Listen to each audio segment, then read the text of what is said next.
hear from Michael about what Jesus can offer that no one else can. And just gonna talk about some logistics. If you need a toilet, it's just through the doors to the left.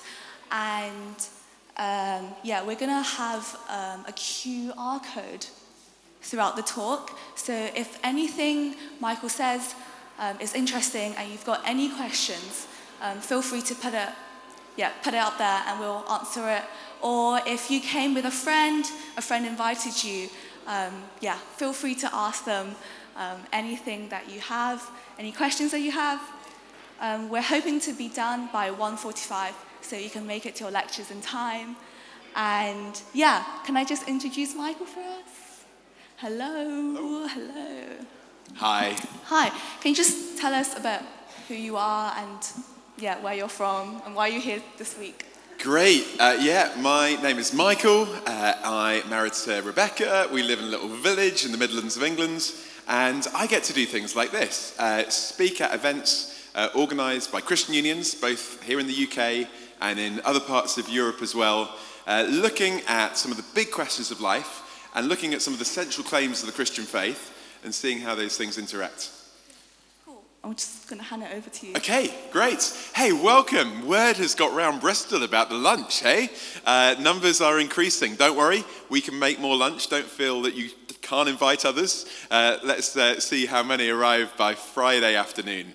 But it's really good to have you with us. And if you weren't here yesterday, just to say again, the Slido is going to be open throughout the event. You can go on there. You can put your questions in at any point. You can also vote on other people's questions. So even if you can't think of your own, it's worth seeing what other people are asking. And we'll deal with the most popular ones as far as possible at the end. So I'm going to speak for about 15 minutes or so, and then we'll go to those questions together. And as I said, I live in a little village, but actually the little village that I live in is near a city called Leicester. And Leicester, as a city, is famous for a few things. It's famous for having a very good football team for 1 year. Not quite such a good football team at the moment. But it's also famous for being one of the first cities in the UK to have what might be referred to as an ethnic majority. In other words, more people from a non-white British background now live in Leicester than from a white British background. So that meant growing up in Leicester, I was surrounded by many different cultures, different ethnicities, and also many different religions. Come to Leicester, and you can find many different places of worship around the city from different religious backgrounds. Now, I grew up in a Christian family. I'd heard about the message of Jesus as a child, but then I went to secondary school, and at secondary school I discovered that many of my friends believed many other things other than Christianity. And I thought to myself, well, why would I continue to exclusively follow the Christian faith when there's so many different religions on offer? Which one should I follow? Or should I just take the best of all of them and kind of mix them together in my own preference? And that's a kind of good question to ask, whether or not you're religious, isn't it? Particularly perhaps at this moment in our cultural history, because 20 years ago, most people were predicting that religion in the UK was going to die out. So the question of which, if any, religion to follow wasn't really necessarily an important one. But actually now, people realise that religion hasn't died out and that there is actually an increase in spiritual interest and openness here in the UK. And so the question of, if I'm going to look into religion, which, if any, should I follow? And should I follow one or bits of all of them is a really important question. And maybe the way some of us would like to treat religion is a little bit like the pick and mix. Do you remember pick and mix from when you were a kid, or maybe still today? Pick and mix. I love pick and mix, because the thing about pick and mix is you could take all the sweets that you liked, and you didn't have to have the ones you didn't like. So I could have all the red and black sweets, because they're generally my favourite, and not the green, yellow, and orange ones, because they don't normally taste as good. And maybe we can do that with religion. We can pick and mix, take the bits we like, and leave the bits that we don't like. And if it is the case that religion is basically just a set of rules, then I guess that works, doesn't it? Because, you can pick the rules that you think work best for you. Or if religion was just a set of rituals and experiences, then maybe that would work, wouldn't it? Because you could choose the experiences that work for you.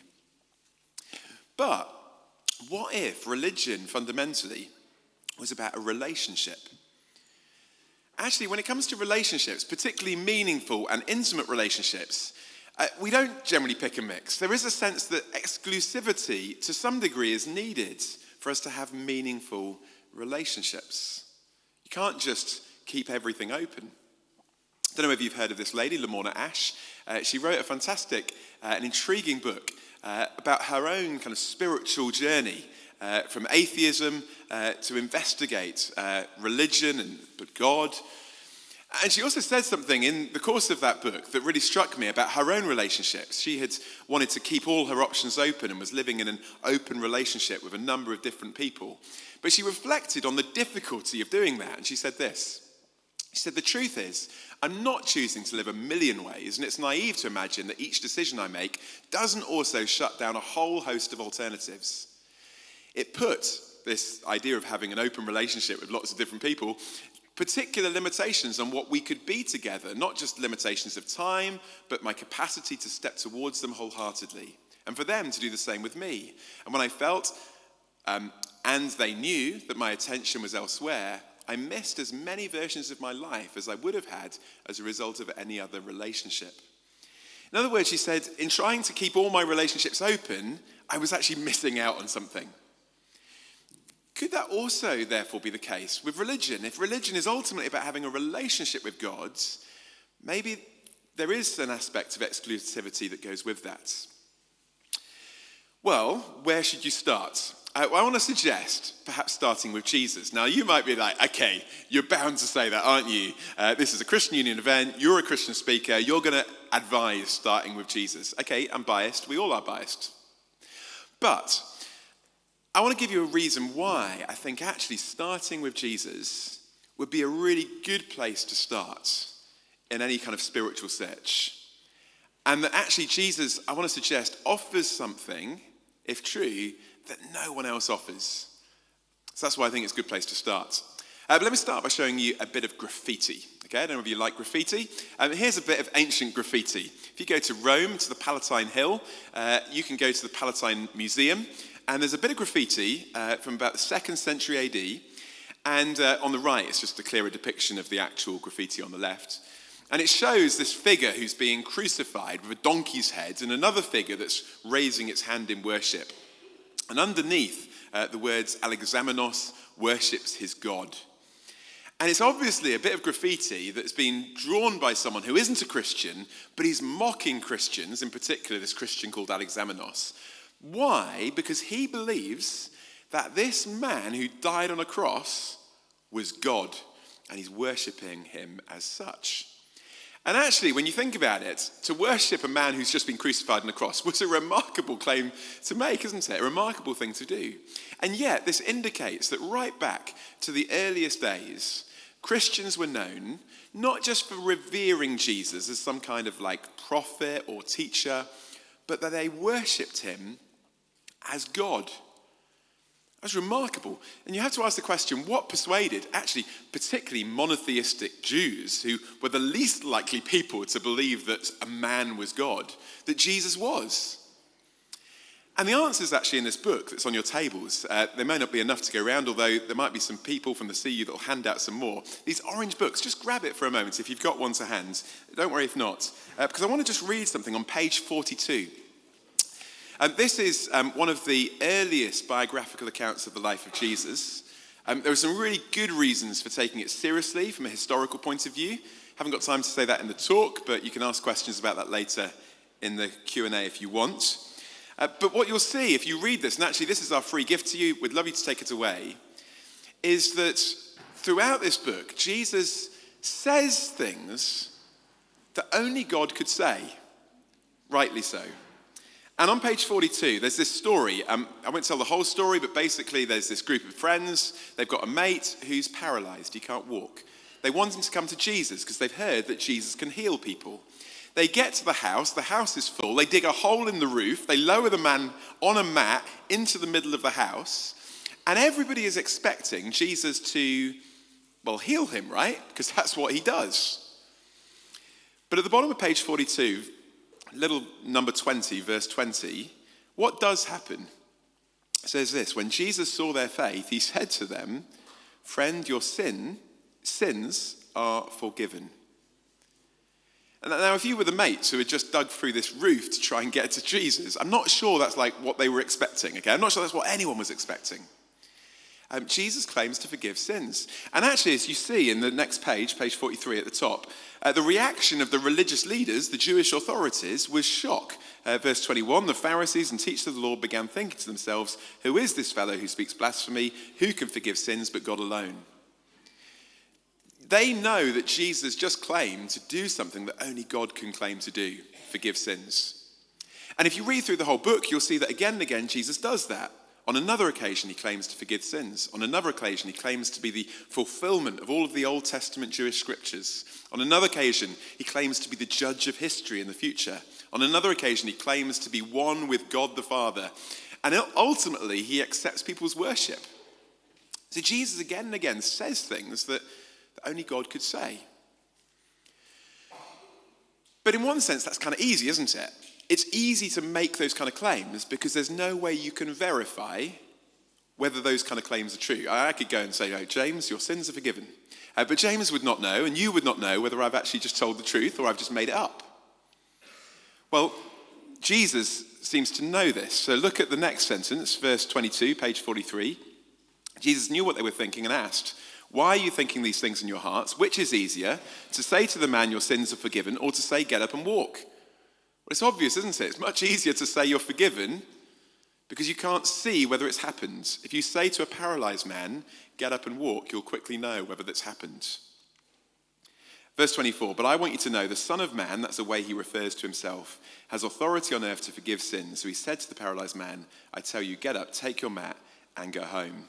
Immediately stood up in front of them all, took the mat he'd been lying on, and went home, praising God.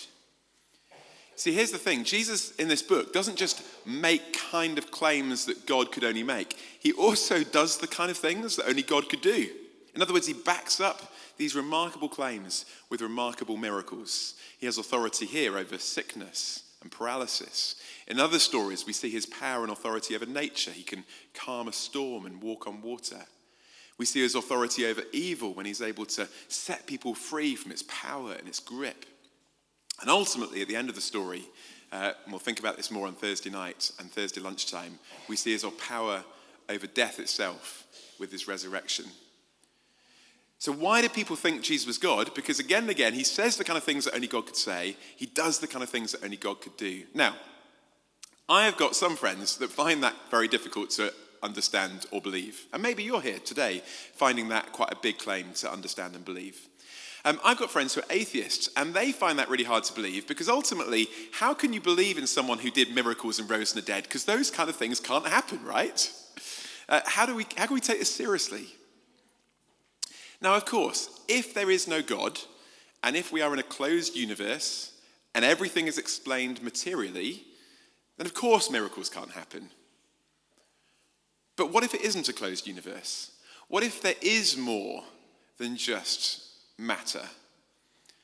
And actually, many people are starting to question that and to think that. I was really struck recently, I don't know if you've heard of Ayaan Hirsi Ali, married to the historian Niall Ferguson. Both of them recently become Christians. But Ayaan Hirsi Ali was actually, before that, a convinced atheist. And she would travel around with Richard Dawkins, perhaps the world's most famous atheist, speaking about her atheism. Recently, she's become a Christian. She was in a public dialogue with Richard Dawkins in America just a few months ago. And Richard Dawkins was mocking the idea of the claims of this book. And then Ayaan Hirsi Ali said this. She said, "Richard, you believe there is nothing. And so, of course, these claims seem ridiculous. But I've come to realize that there could be something. And when you realize there could be something, then these claims are not necessarily so ridiculous. If you open yourself up to the possibility there could be more, then actually maybe there is something in this." Now, I've got other friends who find these claims about Jesus being God difficult to comprehend, and that's because they're Muslim. My Muslim friends would say to me something like, "But I can't believe that Jesus is God Because God can't become a human being. It would be unfitting of God to become a human being. God is too holy, too other to become a human being and walk on planet Earth.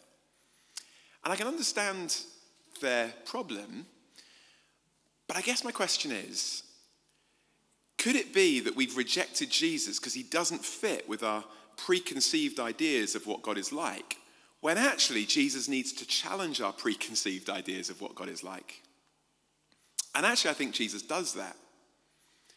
And actually, I think what Jesus shows is a God far more beautiful than maybe we'd ever imagine. I want you to imagine a little kind of thought experiment, okay? Imagine you're walking down by the River Avon this afternoon, in the middle of Bristol, and you fall in. I don't know why, but you're there in the middle of the River Avon, and you're struggling to swim. And you look over onto the muddy bank, and you see, walking along the towpath, there are two individuals. And you shout, "Help, help, I'm drowning." And the first individual, smartly dressed in his suit, says, "I can't jump in. I am too smartly dressed, and I've got a business meeting to go to later. I'm sorry, I just couldn't, dirty myself in the muddy waters." Whereas the other guy strips off his shirt and tie, jumps into the water and drags you out, and of course in the process gets filthy. Which of those two individuals do you think is greater? The one that's too important and too smart to dirty himself to help you? Or the one who's willing to get dirty so that you could be rescued? And actually, I would say the God that Jesus reveals is a God who isn't too holy and too perfect to dirty himself with us, but actually a God who came into this world to rescue us, just as that man would jump into a river to rescue you. And that shows us a very different kind of God to the God that maybe all of us would imagine. I mentioned Lamorna Ash at the beginning. She also said this later in her book as she comes to some conclusions about her spiritual search. And she said this: "I believe that God might have come down to earth as a man 2,000 years ago to walk alongside us and to help us with our terrible pain. Why? Because I can't think of a more beautiful story of how a God might behave." What does Jesus offer us? He offers us a totally different vision of God. Not a God who's distant and disinterested, a God who's waiting for us to make ourselves better and find our way to him, but a God who dives into the mess and walks alongside us and becomes one of us. And ultimately, according to this story, deals with our greatest problem. Why did Jesus forgive this man's sin? It wasn't that he was unaware of his other needs. He actually did meet those other needs, his physical needs. But actually, Jesus knew that he and us have a deeper need. We were asking this question out on the street. I don't know whether you came past when you were getting a waffle earlier on. If Jesus could do one thing for you, what would it be? I don't know how you'd answer that question. Maybe it's like, tell you the numbers of the lottery this week, or maybe it was more serious, like actually healing physically or whatever. And it's not that Jesus is uninterested in all of these needs. Actually, the Bible says we can talk to Jesus about anything. But what Jesus seems to be saying here is that actually all of us have a deeper need that maybe we're even unaware of. And that is a spiritual need. We're all cut off from the God who made us. And all these other needs that we might feel are actually just symptomatic of this deeper problem in our heart. And that Jesus came to deal with that. You see, by saying your sins are forgiven, Jesus wasn't just pointing out this man had a problem. He was also suggesting that he had the solution. Isn't that wonderful? As one person said, Jesus didn't just come to rub it in. He came to rub it out. He came to deal with the problem. And Jesus came to deal with the problem that's at the heart of all of our humanities, which is that we're disconnected from God himself. And how would he do it? Well, actually, to know the answer, you have to keep reading the book, which is why we encourage you to take these away. But trigger, don't want to kind of spoil the ending, but you probably guessed already, Jesus dies, right? He dies on a cross. Why does he do that? Well, look at the question Jesus asked again. He said to this paralyzed man, he said to the Pharisees, he said, "What is easier, to say your sins are forgiven or to say get up and walk?" Now, on one level, it's much easier to say that someone's forgiven, as we said, because you can't objectively verify whether it's just happened. But on another level, on a deeper level, I'd want to suggest that actually forgiving sin is much harder. Because this book tells us that to heal people, it just took a word. Jesus could just say stuff. In fact, he didn't even have to be there.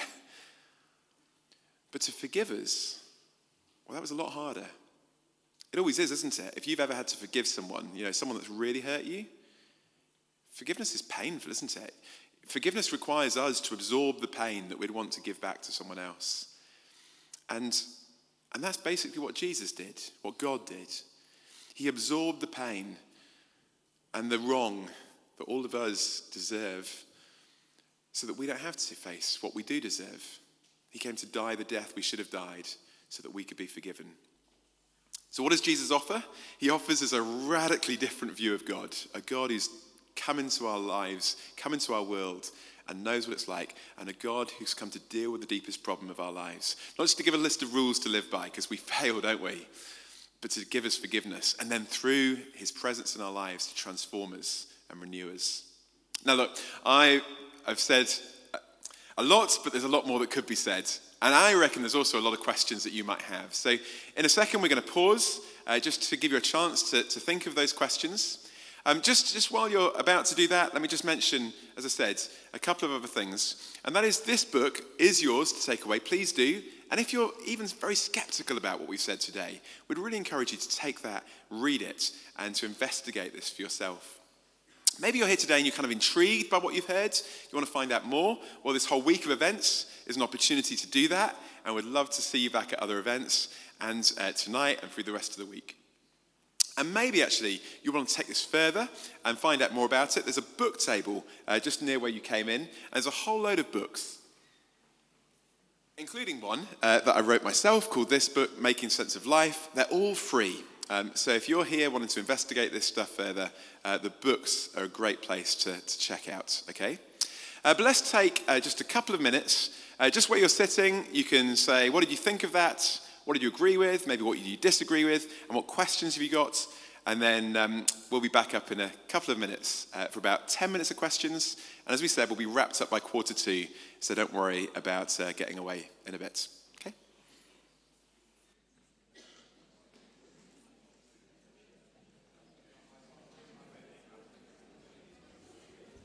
All for your questions. We've got some really good ones here. First one. Why Earth, assuming we aren't the only life in the universe? Why not the aliens? So in other words, why did Jesus come? Okay, so why did Jesus come to Earth and not somewhere else?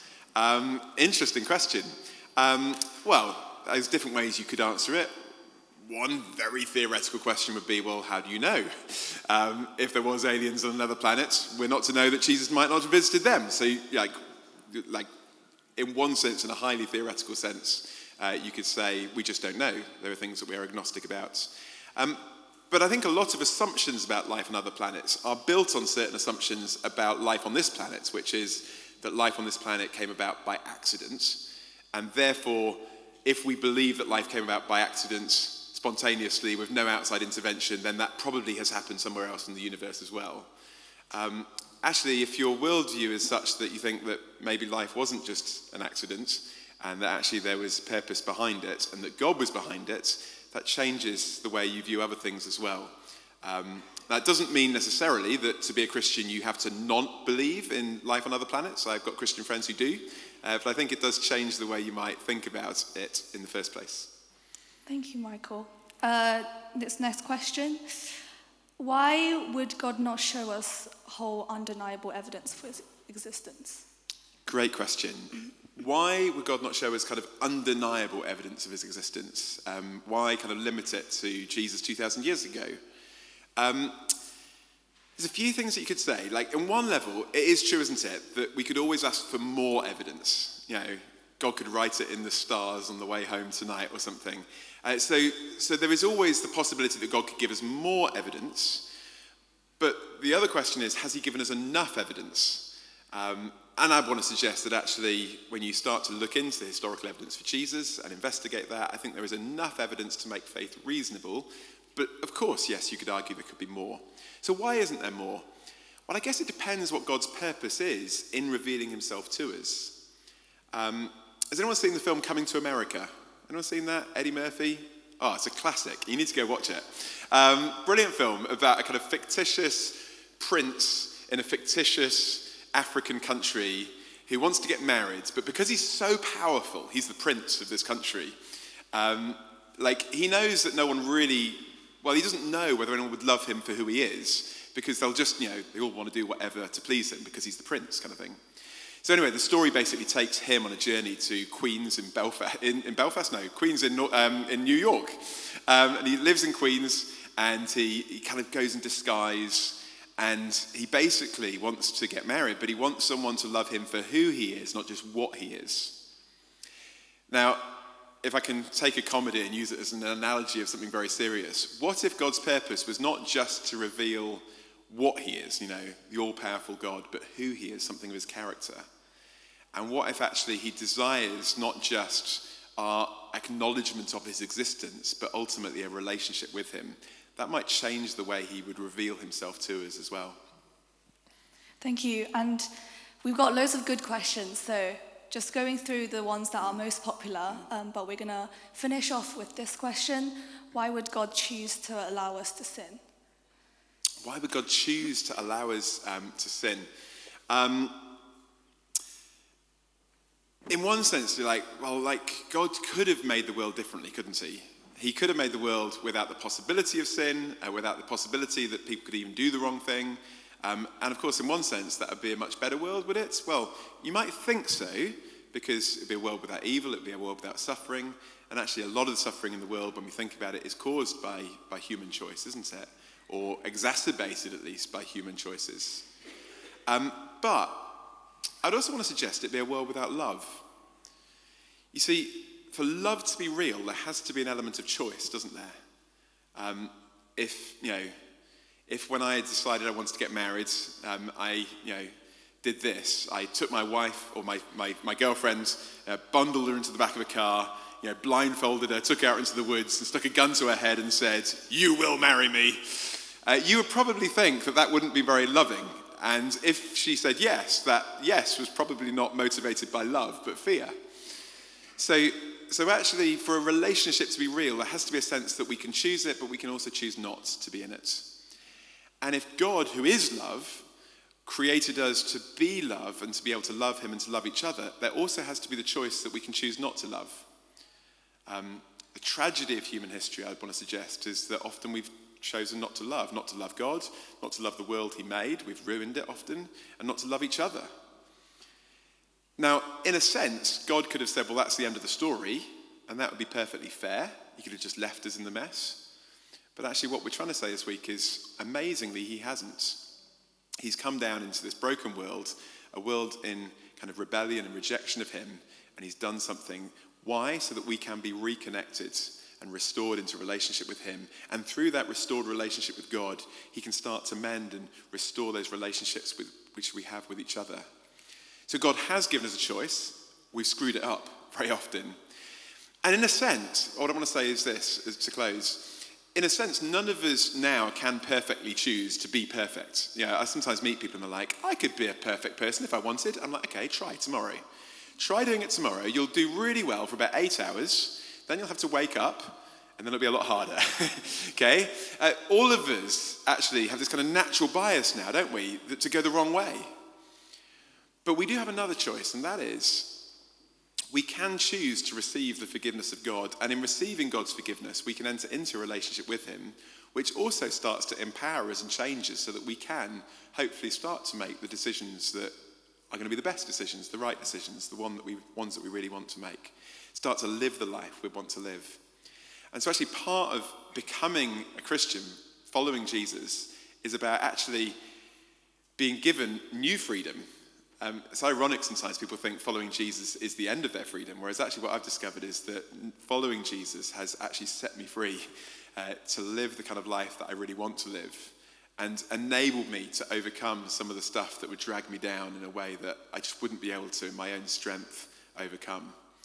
So I'd say, because he loves us and he wants you to love him and to love each other. Can I also say that I just looked through the slide here before. There are loads of other really good questions, and I'm conscious we're just coming up to 1:45. Next, after the notices, there's going to be a cafe next door. I'm going to be next door, and I'd love to keep chatting about any of your questions. So do come through next door, and if you're keen to keep going through some of these questions, we'll carry on in there with some more Q&A. So please don't feel like we're shutting down the opportunity for questions. We're not. We've got as long as you want next door, but we're also conscious that in a moment some people might have to go to lectures, but very happy to chat more. Thank you, Michael. Thank you. Thanks guys for coming. And like Michael said, if you've got any questions, feel free to pop over and ask him. He's so lovely. He will answer and have a chat. And also, if you weren't sitting near a coffee table, we've got the bookstores in the back. And like Michael said, they're a gift from us. Please read them. And the Gospels, they record what Jesus said and did that rescues us. So if you are interested in what the Bible claims Jesus, God himself, to be, have a read. We are here all week. We have lunch talks until Friday, 1 to 1:45. And we also have a evening event coming up this evening at the SU Loft. And it will be continuing the topic, and we'll be looking at a God who loves you, which others reject. Like I said, there will be cafe, there'll be free teas and coffees next door, so you can do some work or chat. But thank you so much for coming, and hope to see you again. And tomorrow we'll have more sandwiches. So sorry if you haven't got one today. Please come back. There are some more. There are more sandwiches. So if you're still hungry or haven't got one, feel free to grab one.